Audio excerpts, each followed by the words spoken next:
Just 1 second, please. I need to make an adjustment here before I do this. 1 second.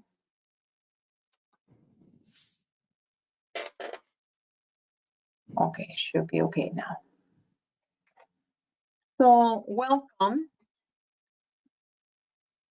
This is Nelsinia Ramos. I'm the co-director of the Parent Training and Information here at Wisconsin Facets. And on behalf of the entire Facet staff, we would like to thank you for joining us today. The title of our workshop today is Supporting Your Preschool Child's IEP at Home. It's my pleasure to introduce you to Michelle Ogerek. Michelle has been working in the field of early childhood for over 25 years as the provider, a mentor, a diagnostician, and also a program support teacher. But currently, she's the statewide early childhood coordinator within a grant from the Wisconsin Department of Public Instruction. So thanks and welcome, Michelle, for being here. And we're ready to hear all the useful and important information that you have for us today. Okay, that sounds fabulous. I do want to thank everybody for taking time out today. I know that you have very busy schedules to join our discussion. Today we're going to talk about your preschooler's IEP and what role you can take at home to support it. If you do have a copy of your child's IEP, you might want to look through it as we move through the discussion. If you don't, that's not a problem. You can go back and look. I would suggest that you download the slides in order to do that. So yes, my name is Michelle O'Gork, and I am the statewide coordinator. I just wanted to tell you a little bit about what that means. In my role, I provide a lot of training and technical assistance that supports best practices for preschoolers with disabilities. So that is pretty much my main focus. So let's talk about what we're going to do today. So today we're going to take a look at your child's IEP goals and find ways to support those skills in the home. We're going to learn how to embed IEP-related skills and behaviors into your daily routines and activities so that you can help your child to continue and grow. And then we're going to explore some fun, engaging strategies to support your child's development at home. So let's get started. I'm sorry, my clicker is not wanting to go. Okay, so let's talk about a little about IEPs in general before we start. So your preschooler's IEP has two general big purposes. First, it is to set reasonable learning goals for your child so they can address your child's unique individual needs. And then secondly, it's also there to state the services that the school district will provide for you and your child to support your child's growth and development. Your child's IEP contains a few specific things under special ed law. So I just want to highlight a few of those pieces. We're not going to talk about all of them, but just a few of them. So you can find all of the things that we're talking about today in your child's annual IEP. Your child's IEP will indicate what his or her present level of academic achievement or functional performance is. And what this is it really just describes your preschooler's current developmental levels and then how your child's disability affects his or her involvement in the general education curriculum. Another important component that I want you to think about are annual goals for your child, meaning that you and the school team are going to work together to think about what your little one can accomplish in 1 year. These are the skills and the behaviors that the school will be focusing on in an attempt to really close that developmental or academic gap. The IEP also contains the special education and related services that are going to be provided for your child, and that may include supplementary aids and services. So what the special ed related services include, it covers when services and modifications are going to begin, how often they're going to be provided, where they'll be provided, and how long they're actually going to last. And then one final component I want to just touch on, and it's a really important one, it is how school staff are going to measure your child's progress towards these annual IEP goals. It's not enough just to have goals. We have to continually keep track of the progress for your child and make sure that they're making progress on their goals. So really, if there's no progress being made, there should be some adjustments and some discussions that need to happen. So let's get digging. Let's dig deep into your child's IEP goals. So once your child's needs are identified, then you and the IEP team are going to work to get together to develop appropriate goals to address those unique needs of your child. A goal, it's a statement that identifies what the knowledge, skills, and or behaviors your child is expected to be able to demonstrate within the year that that IEP is actually in effect. I personally think of IEP goals kind of as the instructional roadmap for the year. Now let's talk about what a skill or behavior is, because we're really going to focus on this today. So a skill or behavior, this is what your preschooler is actually going to learn and focus on during the life of that IEP. So a skill or behavior might be the ability to initiate, play with friends. It might be the ability to do something like matching or sorting, or it might be the ability to answer a variety of different types of questions. You and your child's IEP team will have developed the goals, which are the skills and behaviors that are going to be worked on for that year with your particular child. So you're going to want to be able to identify the skills and the behaviors from your child's IEP goals so that you can actually also support them in the home.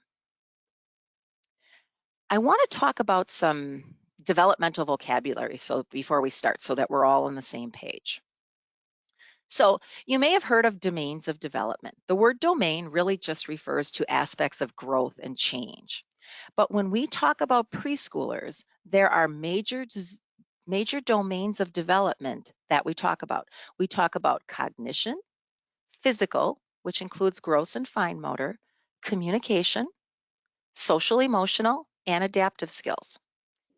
Children, they often experience a significant or obvious change in one domain at a time. For example, if you're focusing on the skill of walking, which is really from the physical domain, you may not notice as much language development or new words until they've actually mastered the skill of walking. At times, it might seem like a particular domain is the only one that's experiencing growth or developmental change during certain periods from your little one's life, but really, change typically occurs in all the domains as well. Sometimes it's just a little bit more gradual or a little less predominant. So your preschooler's IEP goals are going to be related to these domains of development.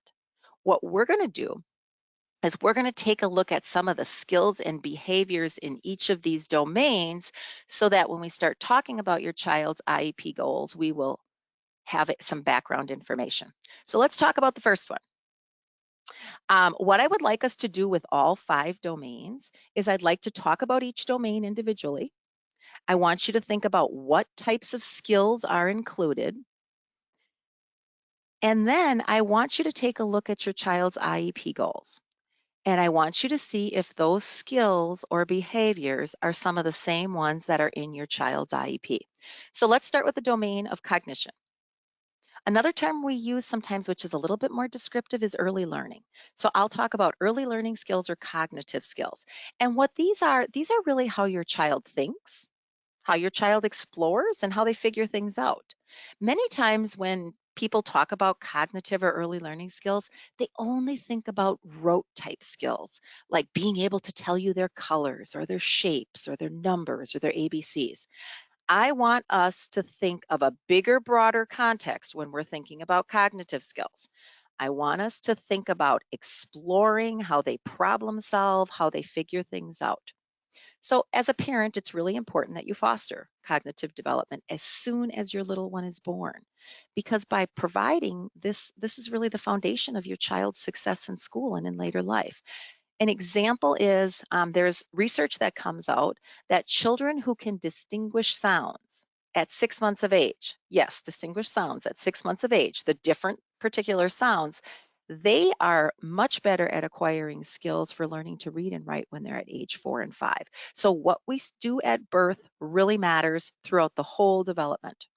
To promote your child's cognitive or early learning development, it's really important that you actively engage in quality interactions every single day and multiple interactions throughout the day.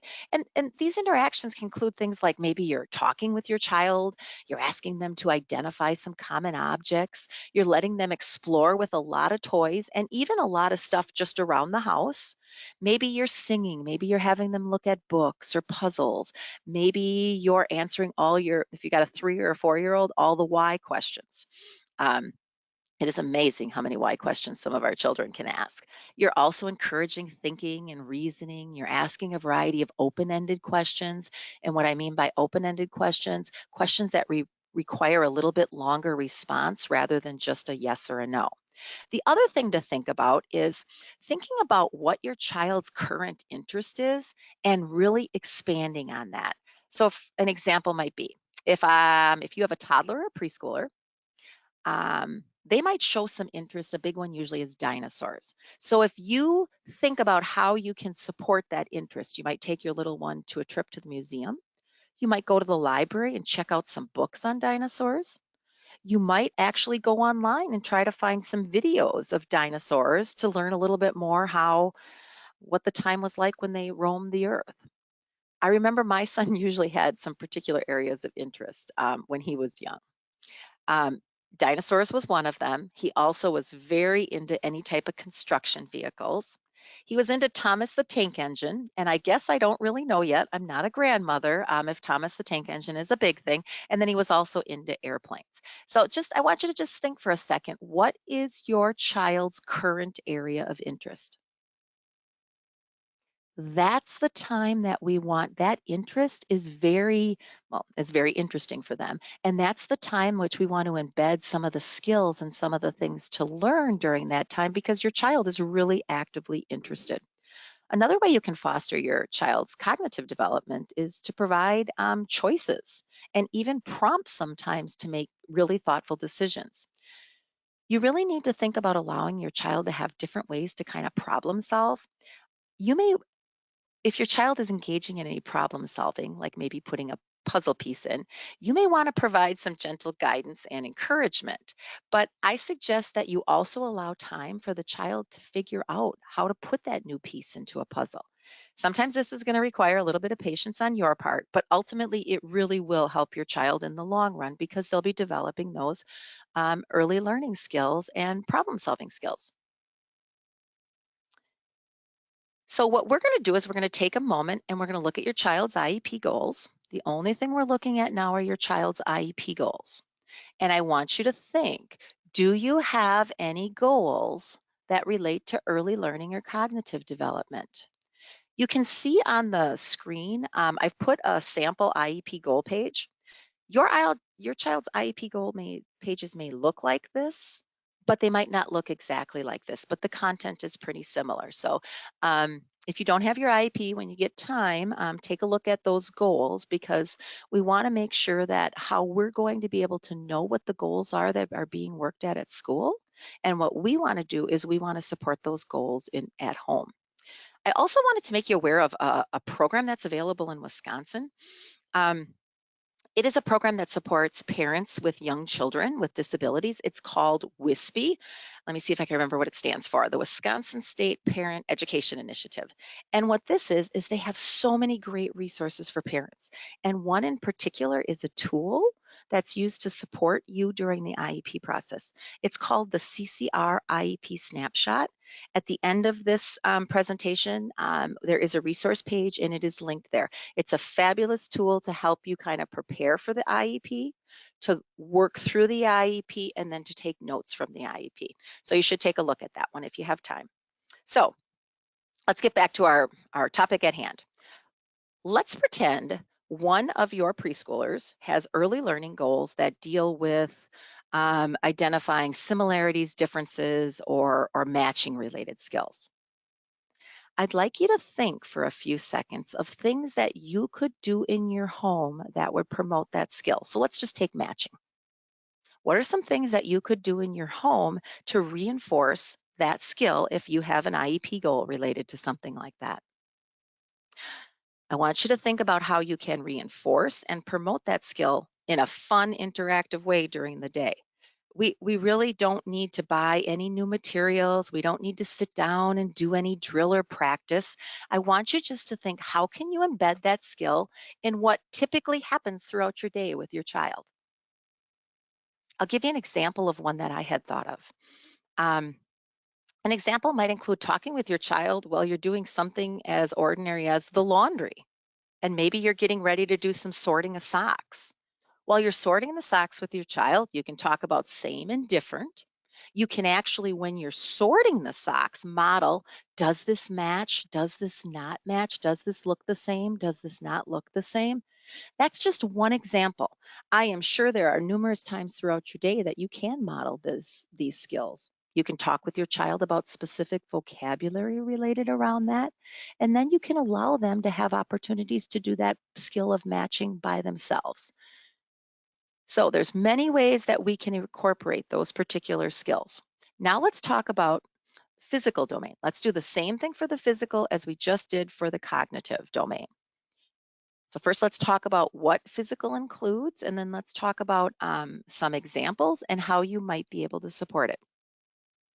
The physical domain covers the development of physical changes, and this typically includes growing in size and as well as strength. We also look at the development of both fine motor skills and gross motor skills. So let's talk about what each of those are. So when we talk about fine motor skills, those are the skills that are achieved when a child learns to use their small muscles. Really important, their small muscles. So small muscles include things like their hands, their fingers, and their wrists. Children use fine motor skills for a whole bunch of things. They hold on to small items. They may button clothing. They may turn pages of a book. It may have some things with relation to eating. It might even being able to press their when they're using a cell phone, which would be your cell phone for watching things, or if they're using an iPad for some learning activities. From an early age, you should really give them opportunities to use their hands and fingers as much as possible.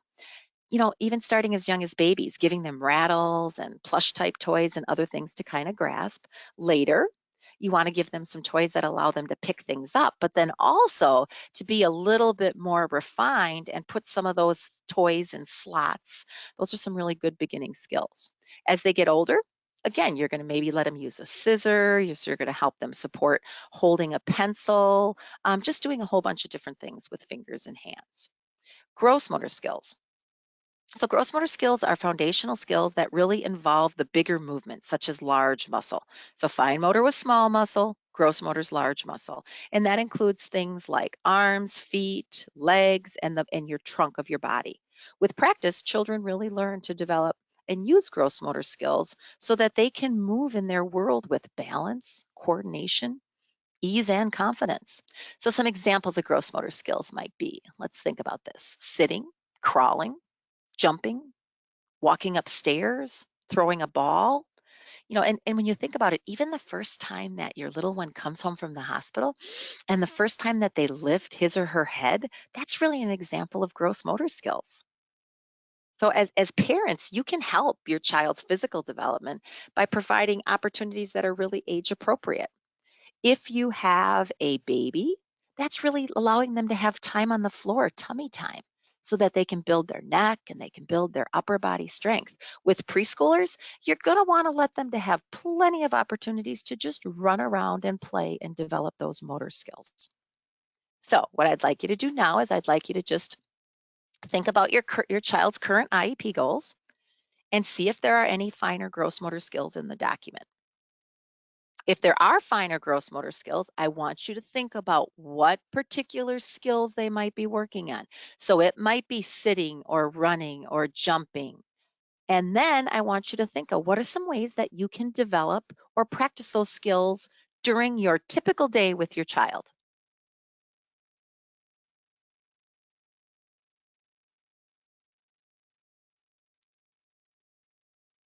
Okay, let's move on to the domain and of communication and look at our goals from the communication perspective. Communication development for young children really includes gaining the skills to understand and express their thoughts, their feelings, and any information that they want to share. Understanding communication really begins at birth.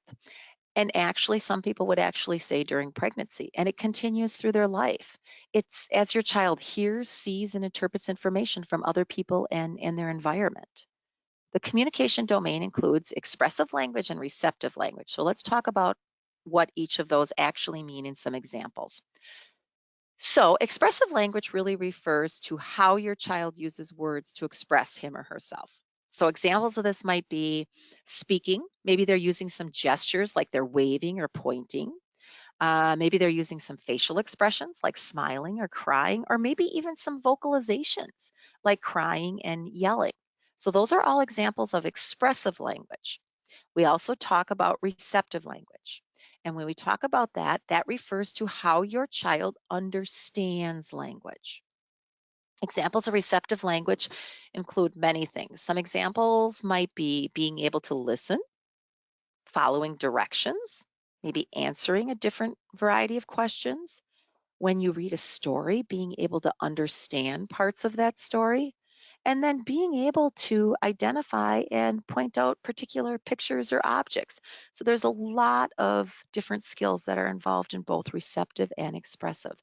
I will tell you this, usually a lot of our preschool students with IEPs, a lot of them have communication needs because communication is such a big thing in early childhood.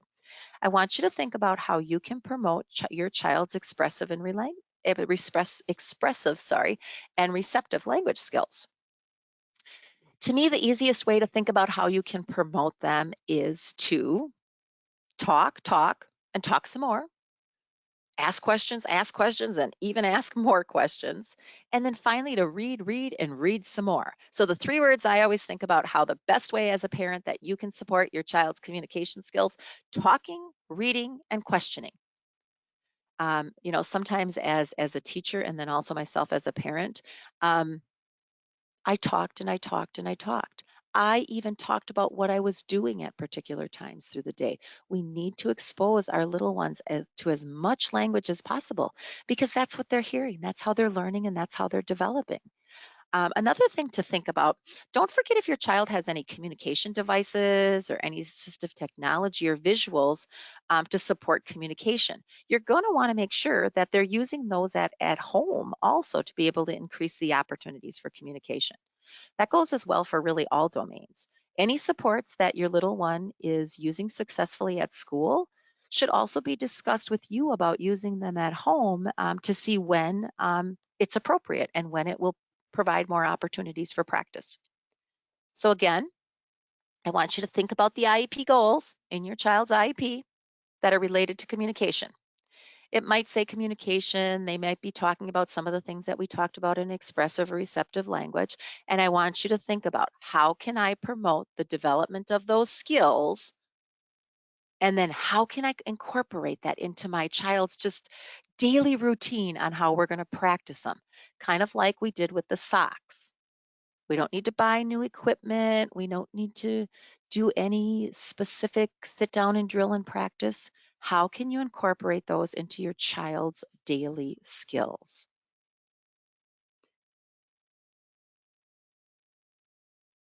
Okay, we only have two domains left. The fourth domain is social and emotional skills. Um, Social and emotional development is really how your child starts to understand who they are, what their feelings are, and then how they interact with others, other children, other adults. It's really the development of being able to form, so being able to form positive relationships, but then also to sustain those positive relationships, and also to experience, manage, and express their emotions. We do know with relation to social emotional development, at times there are really great changes that are taking place. And in typical development, there may be some times that your child might be frustrated. That is just part of normal development. Our goal and our job as parents and educators is trying to help them work through those times. So again, if you have your IEP now, take a quick look at your social emotional goals. If you have any, not every IEP will have domains in all five of these areas. Remember when you developed um, as you were sitting on that IEP team and you were part of the development of those goals, they were based on your child's unique needs. So everybody's not going to have goals from these five domains, but I guarantee the goals that you do have are going to have skills or behaviors that are part of at least one or more of these domains. Okay, let's take a look at the very last domain. This is the adaptive domain. So let's see, we only have a few people on the webinar right now, but I might ask somebody if they can give an example for us of this. So adaptive skills are really defined, the actual definition is they're practical everyday skills needed to function and meet the demands of one's environment. So let's talk about really what they are. They're really those skills that really need to be in place, that you need to be effective to really promote independence and take care of themselves and really interact with other people. Most commonly in early childhood, adaptive skills are focused around self help skills for your child. So, with self help, you might include some goals around eating, specific aspects of eating. It might be using utensils, it might be being able to use a cup or a covered cup. So, we look at eating, we look at dressing, and we look at toileting. And one thing to kind of keep in mind as a parent, you're really going to want to think about times and opportunities that you give your child to practice these skills. Because ultimately, particularly with these skills, we really want to increase their independence.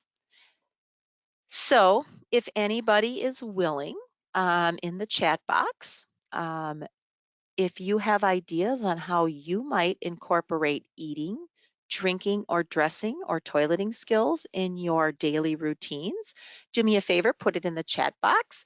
And if we see some responses, I would like Nilsenia to actually interject for us. Okay. Yes, let's remember that the chat box is at the bottom of your panel. Feel free to use it for that, and I'll keep an eye on it. Okay, perfect. So now we've learned a lot of new things. We've talked about what your IEPs are going to be, what IEP goals are going to be worked on at school.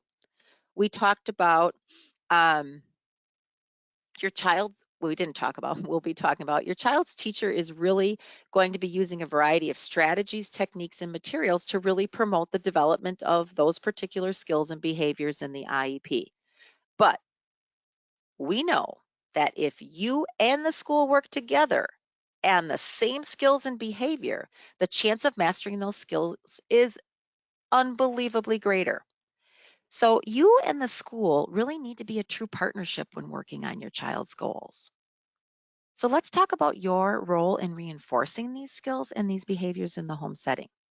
Before we do that, I want to talk about three stages, and I kind of want to refresh and think about how children learn new skills. Sometimes we don't even think about that because kids are just learning so many new skills. So I just want you to kind of sit back and listen how kids learn new skills, and then how we can think about where your role as promoting some of these skills at home might actually come into play. So children typically learn skills in three stages.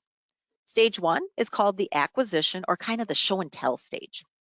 And this is really an example of this is when teacher introduces a new skill um, for your child. They may introduce a new skill by giving concrete examples of what the skill is and how to use it. So, an example might be let me think. The teacher might say, "It's hard to wait until it's your turn to ride the trike. I'm going to help you learn how to wait for the trike." So, here in this show and tell stage, the teacher's teaching them skills and introducing the new skills. Then we get to stage two. Stage two is called the fluency, or the practice makes perfect stage. And this is when the teacher provides many opportunities for your child to practice the skill so that they eventually can use it with ease. They can be kind of fluent with it. Practice opportunities might include prompting your child. The teacher might ask a child, "How can you ask to play with Michelle?" Helping your child kind of remember how to use the skill. The teacher may say, "I know that you're disappointed and you want a turn right now, but what might we do instead?" And then identifying situations that call for the child to actually use the new skill. So an example might be, I might say, "Okay, we have three children who all want to sit at the art table. Well, we only have one chair. So what can we do?" And then finally, and I think this is a really important one where your involvement comes into place, is stage three. This is kind of what we call skill maintenance, or really kind of the "you got it" stage. In this stage, the teacher continues to promote your child's use of the new skill, but we do it in familiar situations, and we also introduce it into new situations. So I want you to think about how you fit in these stages. By working on these skills at home, the IEP goals and the skills and behaviors within that goal, you're able to work on the practice makes perfect stage, as well as the maintenance or the generalization or the you got it stage. You give your child opportunities to practice this skill in multiple settings and situations. You can provide your child opportunities really to practice that identified IEP skill in daily routines. So you really have an integral part in these stages of learning. I have one more example that I think might kind of make it a little bit clearer. So I want to take this example. So let's pretend that you have a preschooler who attends speech and language therapy. And let's say they go to that therapy 2 times a week for 30 minutes. So in essence, they get 1 hour of speech and language therapy per week. So during that therapy session, your child's going to be working on their identified speech and language goals. So in essence, your child will work on those goals for 60 minutes a week if the only person who works on those goals is the speech pathologist. So let's take a look at the graphic. I want you to think of each circle as one day. You can see that there are 7 circles, so 7 days of the week. Each circle, I want us to think represents 12 hours of the day. Now, I'm going to assume that your child's sleeping the other 12 hours. I know some of you may wish your child would sleep 12 hours, but for our example today, let's just assume your little one is sleeping for 12 hours. If we look at the example on the screen, the blue shaded areas are the times in which the speech therapy is provided and your child is working on their identified speech and language goals with the speech pathologist. So I want you to think, looking from this perspective, you really can see how little time is actually spent working on the goals when you think of a whole entire week. This is where your job becomes extremely important. So we clearly can see if you teach and promote these skills at home, it's really going to pay off in the long run. You can give your child so many opportunities to learn and practice those skills other than just the time during the speech and language therapy. Really, this is where the practice makes perfect. If you actually promote and practice and work on those skills every single day of the week, and I'm not saying sitting down and doing drill and practice, I'm saying throughout just basic daily routines, think about what's going to happen to the blue shaded area. There's going to be many more opportunities, and I think we all can agree. If there are more opportunities for a child to practice and learn and develop a skill, we are absolutely going to have higher success. So let's talk about how that learning happens during daily routines. So I just want to think about one other little concept here. In education, we call it embedded instruction, but I don't think we even need to call it that. I just want you to think about learning happens in daily routines. I know that you've heard learning through daily routines several times already in our discussion. So let's talk about this concept. I'm going to guess that you probably have enough on your plate and to sit down and try to work on specific skills for a long period of time sounds probably difficult for you.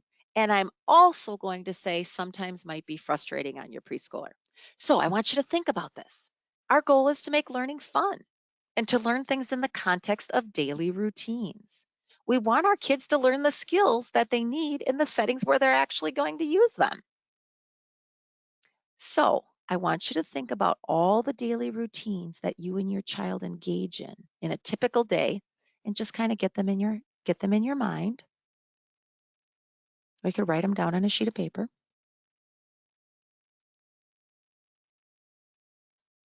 So Michelle, I have one example whenever you're ready about the eating and dressing and toileting. okay, this is a perfect time. So what do we have as the example? Let's talk about it. So somebody added about having or setting a place for the child at home that the child can like place the backpack or the boots, since that is something that happens in the school, or getting their coat on, which I definitely I agree with, because as kids rush out of the home, many times, if they have special needs, we may tend to do or get it done for them. And at school, they have to do it, or they're teaching them how to get the zipper up. And so that's the way you can practice. Perfect. Absolutely. And a little thing that I always thought about when I was teaching in a classroom, and I think that it's true at home too. So what would happen is I had the decision when it was November in Wisconsin and it was the first day of a big snowstorm. I had to look. All my kids were coming with boots and snowsuits. I had to decide, am I going to take the time and teach this now? Or am I just going to really take everybody's boots off really fast because it's going to be faster just for me to take them off? And when I was a very young teacher, I pretty much helped take them off. I really helped get their boots off. But as I became a more seasoned teacher, and something I want you to think about as a parent, I had to spend more time in the beginning helping them, support them to be able to be independent, to get their boots off by themselves, to teach them how to take their boots off, where to put them.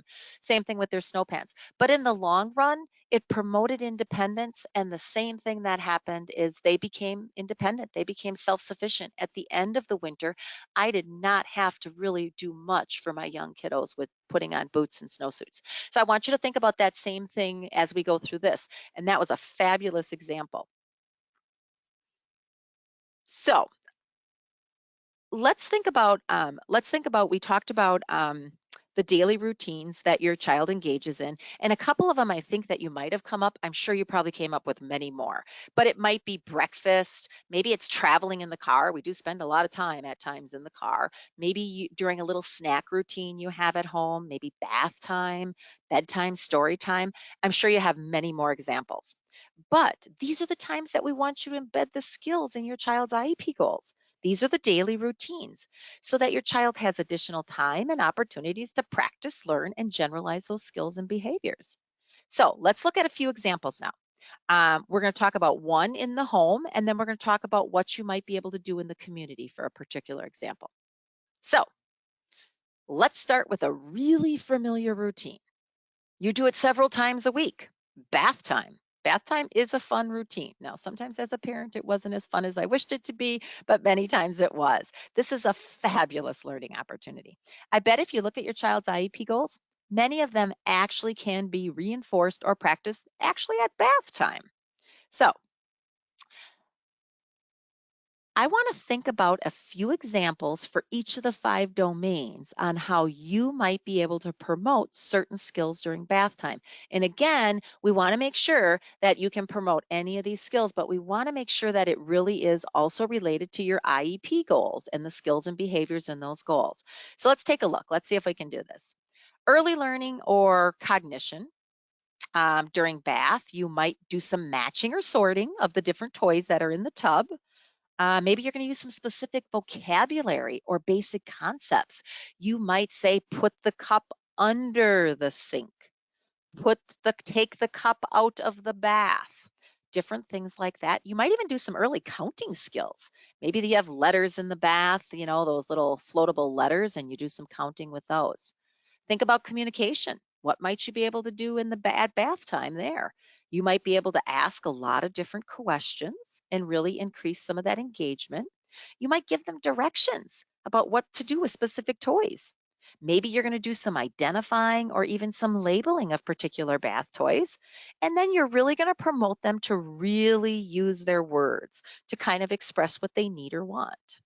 Social emotional here, you might include interactions with you, increasing the length of time and the engagement of just positive interactions with you as the parent. Um, Social emotional, bath time might actually even be able to encourage and engage self-control. Sometimes when kids have a full cup of water, what they might want to do with it, really looking at some of those self-control type behaviors. Or maybe it's your child's ability just to engage in longer times with particular materials. The adaptive domain, think about self-help. During bath time, really thinking about how you can support your child to have a more independent role in dressing and undressing before the bath. So there's a lot of different things that you can do. Remember, When you are teaching, reinforcing, and practicing goals during daily routines, it's not going to require you to go out and buy any new materials or really prepare this extravagant process that you're going to sit down for learning. It just happens in the context of everyday activities. Think about the things we talked about, those skills. Interacting with your child during bath time. What a fun, nice way to learn new skills that are embedded throughout their IEPs. So what I want you to do is I want you to take a couple minutes and I want you to think about learning in the community. I want you to think about when you take that simple trip to the grocery store and your child is with you. So think about when you go to the grocery store. I want you, this is kind of a little bit of homework. I want you to look at your child's IEP goals. I want you to see if there's any opportunity that you might be able to help them learn, reinforce, or practice any of those skills that are identified in those goals at the grocery store. It's a nice way when you do things out in the community. Once you become familiar with what IEP goals, what skills or behaviors are going to be worked on, and you're going to support in the home, when you start going out into the community and even during daily activities at home, it becomes a much easier process. What I want to show you is something that might help you in the beginning to kind of start. So we've looked at your child's IEP goals. So we know that those are in the IEP. We know that in those goals are identified skills or behaviors that we want to focus on. Okay. We talked about how you can teach, reinforce, or practice those within daily routines. Now, what I want to do is I want to share a tool that is really used in early childhood to help you think about bringing those learning opportunities all in one place. You and your child's teacher might create something called a family activity matrix. So let's take a look at what this is. So, an activity matrix is really kind of just like a planning tool. It helps you make sure that those individualized learning skills or behaviors that you can embed them in daily routines and activities for your child. So let's take a look at the family matrix that's actually on the screen here. On the left column, you can see that these are the skills that are in your child's IEP goals. So these are the skills. It might be using a fork with little spilling. It might be maybe you go to the playground every day and using the different education or the different playground equipment. This is a particular one that I took from a birth to three program. So there are some things that really deal particularly with how the birth to three program can also support you as a parent. Typically, when your child gets into preschool and you have a family activity matrix, it's really going to focus on those skills or behaviors that are actually in the IEP. So then I want you to take a look at the matrix and see where you see that there are X's. The X's tell us what skill or behavior that can be reinforced or practiced in what daily routine. So if I take a look at, let's say take a look at following two-step directions. Well, that can happen in just some playtime at home. That can happen before dinner. So there's different things. It's kind of a nice, to me, it's kind of a nice visual. If your child has a family matrix, you might want to hang it up on the refrigerator for that exact purpose. A nice visual reminder. Also, by having a matrix, it's really going to make you aware of what goals and what skills or behaviors are in your child's IEP. It's hard that when you go to the IEP meeting, if you put your IEP away, to be able to really keep those particular skills or behaviors at the forefront. I'll tell you many times early childhood teachers use activity matrices during the school day to kind of allow children the same opportunities to practice and reinforce skills in the classroom throughout the whole entire day. So creating a family matrix is really a great activity for you and the teacher to work on together. It's a great tool for discussion also at home visits. So it's the beginning of the school year. You're probably going to be thinking about what goals and activities in the classroom they're going to be working on, thinking about how you can support those goals, skills, or behaviors at home. Maybe when the teacher reaches out to you, you might want to say, is there any way we might be able to kind of make an activity matrix or a family activity matrix so I can really think about how I can support the growth and development of my child at home? So we're coming to the end. I just want to give you a little bit of homework. I know that this webinar will be posted, so I know that if you didn't have an IEP today, you can go back through and kind of, go through the process that we talked about. There's also a couple sites that I really think you should really take a little bit of time to explore.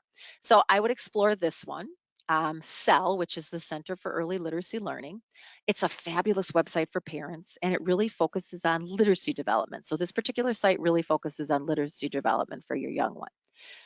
If your child has any literacy related goals, I really would suggest take a few minutes on this website, take a look around and find some new creative ways to support your child in that literacy development. The fabulous thing here is they really promote skills in daily activities and routines.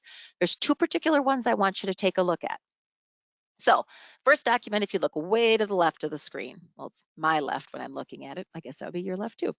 These are called cell pops. And these are really just mini posters that provide you as the parent simple ways to kind of think about how you might enhance your daily activities and routines with some really specific literacy related opportunities. These tools come, there's cell pops for infants, for toddlers and preschoolers. I think of them as a fabulous way to just kind of think about some of the skills and behaviors you can support during routines. The one that's kind of in the middle here, that's called Cell Videos. If you have any time, these are really short videos that show you strategies and activities that you can do in daily routines and everyday places that promote literacy development. And then one other resource I want to highlight that's way to the right of the screen, it's called CDC Milestone Moments. And this isn't particularly around literacy, but it's really a fabulous tool that'll really kind of show you the progression of development and the various ways that you can support the continual development of your preschooler. Um, it's kind of like a developmental checklist that you can go through. So it's really a nice tool. You can actually get the tool. You can request it actually a paper version, but they also have it in the online version. And then finally, I put the link on the bottom here. Remember when I talked about the Wisconsin Statewide Parent Educator Initiative? That was the thing that had the tool to help you guide you through that IEP process for your preschooler. Again, it was called the CCR IEP Snapshot Tool. So you have a link to that too to take a look at. Guess what? We've finally come to an end. I want to thank you so much for taking time today to really kind of better learn and how to support your child's IEP, particularly at home. I hope that you're able to take some new ideas and some fun, engaging strategies to use with your child. But before we leave, there's a few key points that I just want to make sure that you leave with. You are your child's best teacher. Please make sure your interactions, your daily interactions, and everything with you do with your child is teaching and learning. You need to be aware of your child's IEP goals and support them at home as much as possible. We know that if there's a partnership between school and the family and both are working on those same identified skills, we have a much higher possibility for success and mastery of those skills. You're a valuable IEP team member. So make sure you remember that and you advocate for your child when needed. And then the last one, we talked about how you can, and we talked about earlier on embed, how you can embed all of these skills and behaviors from your child's IEP into their daily routines. There is actually a lot of research that supports that if you embed these learning opportunities into your child's daily routines, there is significant success when we're developing different types of skills. So that's something to keep in mind. So if anybody has any questions, I'll definitely take questions. You can put them in the chat box, but I also want to say good luck to everybody. And most of all, your child grows up really, really fast and enjoy your child's growth and development. I'll keep paying attention to questions in the chat, but my name is Michelle Gorick again, and you have my email on here, and I definitely mean this. If you have any questions or you need any additional support, please don't hesitate to reach out for me. You have my contact information. And also what I can do is I might be able to put you in contact with some particular resources or even some particular staff that might be able to help you with particular situations. Please don't feel like you're out there alone. So thanks. Have a great day. I'll continue to stay on and see if there's any questions in the chat box. Otherwise, have a really good day and go play with your little one. Thank you, Michelle, for the most informative information. We are going to be ending with the recording, and then if people have questions, we will be taking them.